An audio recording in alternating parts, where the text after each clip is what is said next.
ধর্মত্যাগ মানে আমি যেই কর্তব্য কর্ম করছি, আমি যেই স্থানে যেই অবস্থাতে আছি সেই সকল কিছুকে ত্যাগ করে দেওয়া। ধর্মত্যাগ মানে কর্মের কর্তৃত্ব অভিমানটাকে ত্যাগ করাই হচ্ছে স্বধর্মত্যাগ। কিছুক্ষণ পূর্বে তুমি যখন অভিমন্যুকে বধ করে আসলে তখন তোমার ধর্মনীতি মনে ছিল?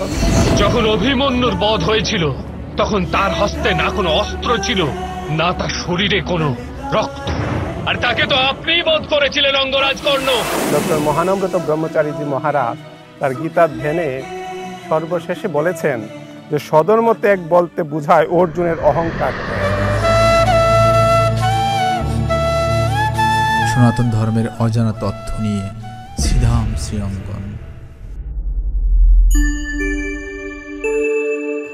বসুদেব সুতং দেবং কংস চানুরমর্দনম দেবকী পরমানন্দং কৃষ্ণং বন্দে জগদ্গুরুম। শ্রীমদ্ ভগবদ গীতার ভগবানের সর্বশেষ উপদেশটি হল সর্বধর্মান পরিত্যজ্য মামেকং শরণং ব্রজ অহম ত্বাম সর্বপাপেভ্যো মোক্ষয়িষ্যামি মা শুচি। এটি হচ্ছে ভগবানের সর্বশেষ উপদেশ। তিনি কি বলছেন? সর্বধর্মান পরিত্যজ্য মাম একম শরণং ব্রজ, অর্থাৎ হে অর্জুন, তুমি তোমার সমস্ত ধর্মকে পরিত্যাগ করে একমাত্র আমারই শরণাপন্ন হও। এই যে সর্বধর্ম, এখন প্রশ্নটি হচ্ছে সর্বধর্ম বলতে ভগবান শ্রীকৃষ্ণ কি বুঝাতে চেয়েছেন? ধর্ম বলতে আমরা কি বুঝি? ধর্ম বলতে বোঝায় ভগবত প্রাপ্তি, মুখ্য লাভ বা স্বর্গাদি পারলৌকিক মঙ্গল লাভের জন্যে যে সকল অনুষ্ঠান আদি কর্মশাস্ত্রে নির্দিষ্ট রয়েছে তাকেই ধর্ম বলা হয়।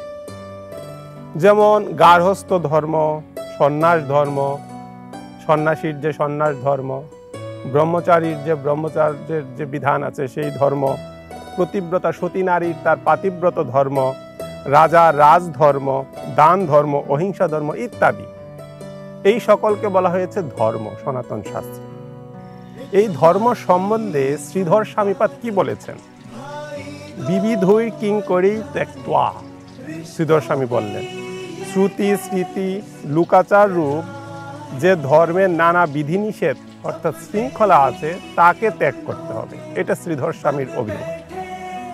এই সম্বন্ধে আচার্য শঙ্কর বলেছেন, ধর্ম শব্দে নাত্র অধর্মোপি গৃহ্যতে সর্বধর্মান সর্বকর্মাণি তৎ, অর্থাৎ ধর্ম অধর্ম হচ্ছে প্রকৃতির স্বরূপ, পুরুষ তার অতীত বস্তু। এখানে পুরুষ অর্থে সেই পরব্রহ্মকে বোঝানো হয়েছে।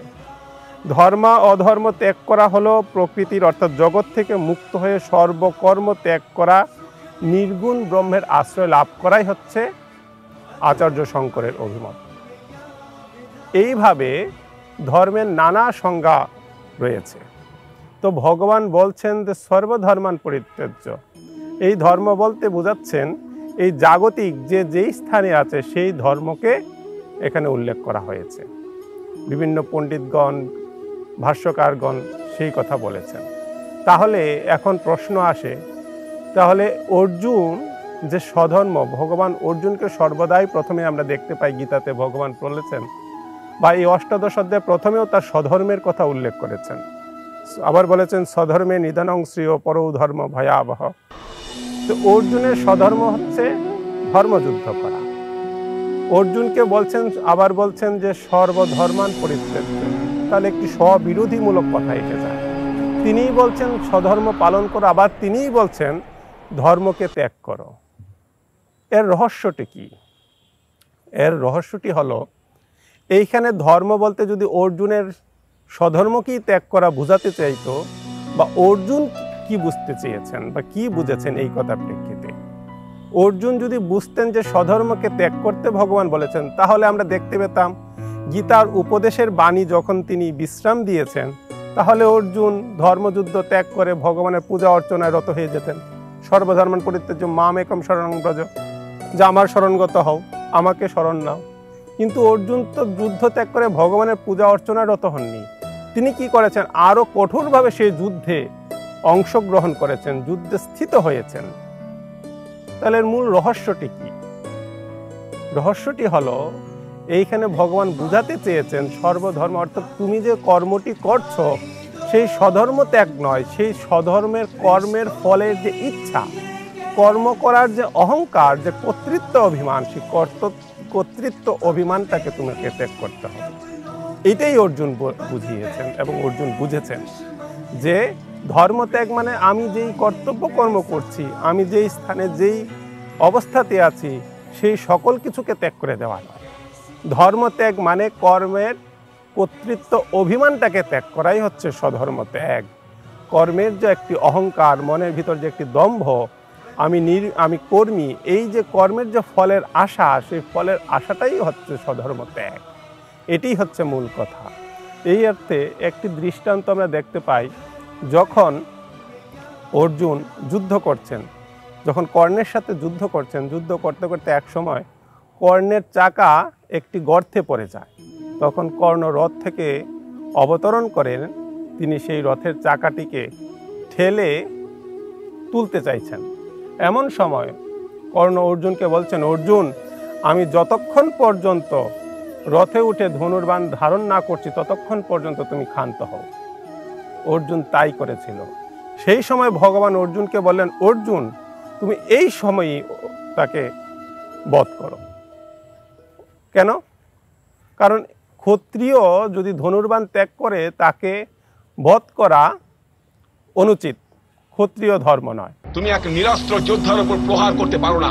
কিন্তু ভগবান অর্জুনকে সেই নির্দেশ দিচ্ছেন। আবার অর্জুনকে ধনুর্বাণ ধারণ করতে দেখে কর্ণ বলছেন যে, অর্জুন, তুমি ক্ষাত্র ধর্ম থেকে পরিত্যাগ করেছো, তুমি তোমার বীরত্বের হানিকর কাজ করতে যাচ্ছ, কারণ আমি ধনুর্বাণহীন, তুমি আমাকে ধনুর্বাণ দিয়ে হত্যা করতে চাইছো।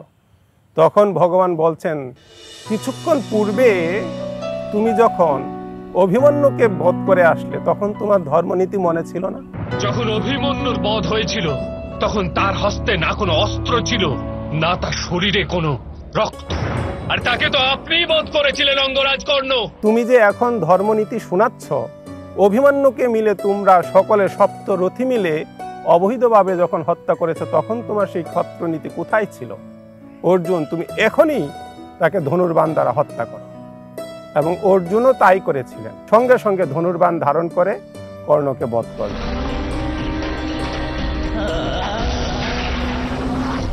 এখন প্রশ্ন হচ্ছে যে অর্জুন যদি স্বধর্ম ত্যাগই করতেন তাহলে অর্জুন যুদ্ধ কি করে করছেন?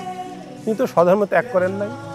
ক্ষত্রিয় ধর্ম হচ্ছে যুদ্ধ করা, তো অর্জুন সেই যুদ্ধ করছেন।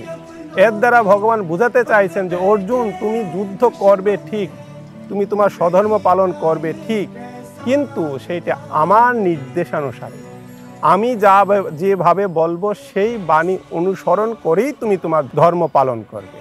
এটাই হচ্ছে স্বধর্ম পালন এবং স্বধর্ম ত্যাগ। সেই স্বধর্ম পালন হবে যখন আমার নীতি নির্ধারণ মতো করে দেওয়া বিধিতে যখন তুমি আমার আজ্ঞা অনুসারে যখন কর্ম করবে, সেটা হবে স্বধর্ম পালন।